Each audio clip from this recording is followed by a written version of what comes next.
Ang'o momiyo ji ng'anyo? Kapod wantiere twak wang'eyo kata ni ogai mar obila, mano Inspector General mar obila, mano Jafet Koome. Nwaneno ka kweth mar Azimio la Umoja dira ka achiel kod Lange. Wanyalo chono odiochienge mathoth kata kapok wuok tich. Mano ma juma ni nochopo. Ne gikawo kwayo margi. Gichwalo ne obila e pacho kae kendo ginyiso obila ni wan kochakore juma manyien wabro bedo kwa ng'anyo chieng' wuok tich kaachiel kod chieng' tich ang'wen juma ka juma. Mak mana ne ok ne giwacho ni ng'anyo ma kamano biro bedo ka dhi nyime kuom thuolo maromo nade. Kata kamano ne waneno ka ogai mar obila ochiwo siem ne jago moramora mabiro bedo kacha kata mabiro wuok oko mar mondo mi odhi e ng'anyo. Beti paro nang'o momiyo ogai mar obila no dagi ng'anyo mar jo Azimio ni, to en ng'anyo ratiro katiba oyiene jo Kenya mar mondo mi ng'anyo. Erokamano Joyce kuom penjo no. To kapok aduoko penjo ni no, allow me to say ni mokwongo ngima manyo olal, ji ariyo ji adek manyo wito ngima gino en wach matek ahinya, kendo en wach ma ok onego bed ni betie, ma kaka na winjo mbele kanyo kiwacho ni jo IPOA timo investigation no, to timre nade odhi adhiya mbele, and we hope ni wabiro winjo ni duoko makanyo owuok machalo nade.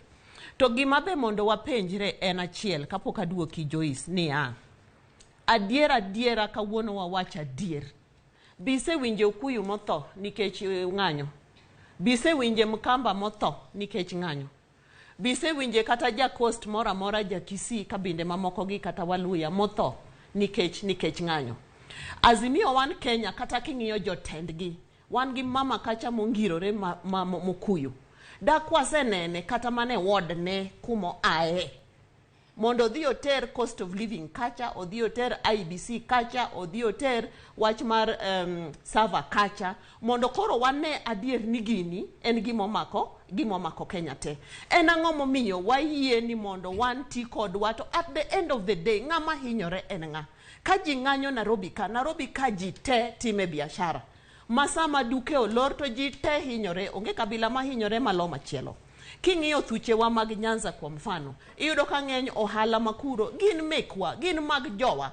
Ka ng'ato otero catering ne government function, to yudhe ioro mondo dhiyo keth gigo. Gin gik ng'ama waketho, mana gik wawegi. Koro mano en penjo ma wan onego bed ni wapenjore. Awinjo ka jabura wado wacho ni kata independence nokel gi ng'anyo. Yes, but mano history. Sani we are in a digital world. One generation mopogre monego bed ni wang'iyo other inclusive ways. Ma wanyalo keto go weche waratiro mok morwa mondo gibed other inclusive ways. Onego gibed kaka mage. Onego gibed kaka kakao kuom ranyisi sani ng'anyo masani ni.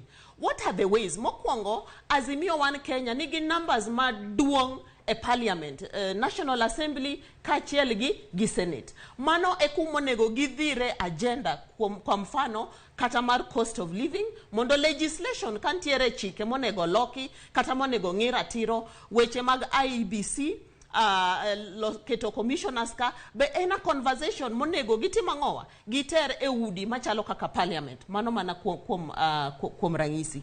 Ka waduogo e weche ni koro demonstration kata ng'anyo en peaceful. Ng'amo chako violence ni? Dong mano e penjo mi penjo. Ng'amo chako violence ni? Ka wang'iyo kata mana ng'anyo manotimore manochakre tarik 20 cha. Okamano. Adiera mar Nyasaye mana kantie ng'amo kohera adier. Ka wang'iyo matut ibro neno ka police adier no restrain mochopo mana kuma koro ji ochako ketho chik. Nikech nyaka wawach adier ni sama ntiere maandamano aina no, ji teme i crowd no, ok gin joma ni kodu ni gifuato gikugo. Gin joma odonje iye kanyo mondo giyud opportunity mar ketho mwandu ji kata mar kwelo. Okamano, kiandamana peacefully to gimi kuongi timo en ni idino yo, iketo kite modino yo. Mano sirikal ok bichung ni ng'i ni iandamana peacefully, to mokwongo yo emitima ng'owa emise dino kama gikite, koro ji ok nyal dhi kocha, ji ok nyal duogo koni, movement itimri nade iloro. To peaceful demonstration ok ng'is ni movement iloro, ng'iso ni in andamana gik ma makigo to right mag joma chielo ma ok ni kodi e maandamano no to be kik watim ang'owa, kik wabedgo. To penjo machielo mabende apenji Beti, apenji ni Ogai kweth mar Azimio nokao oro kwayo margi ne obila mar mondo mi obila ochiwnegi arita makare kinde mabende gidhi e ng'anyo. Kata kamano Ogai mar obila Jafet Koome nochiwo siem ni ng'ata kik dhi e ng'anyo kaluwore ni ok negi yie kod ng'anyo makare. Ang'o momiyo mano ne timore to adiera e kinde ma jopiny ng'anyo obila onego bed ni nitiere ng'ala manyime mar chiwo ne jo Kenya duto arita maromo. Nitiere ratiro gi process moketi mar mondo mi permit mondo itimgo ng'anyo mari kumora mora midwa time. Ok ibi chiwa titimo ng'anyo. Nyaka itim ang'owa application mana kaka i-apply for tich. I-apply to ng'acha dhi ng'iyo wacho na okay amiyi tijni. Ng'at machielo nyalo ng'iyo to wacho ni gini kik watime at this time. Wabed ka wang'eyo ni office machalo kaka mar Inspector General mano en office mar sirikal.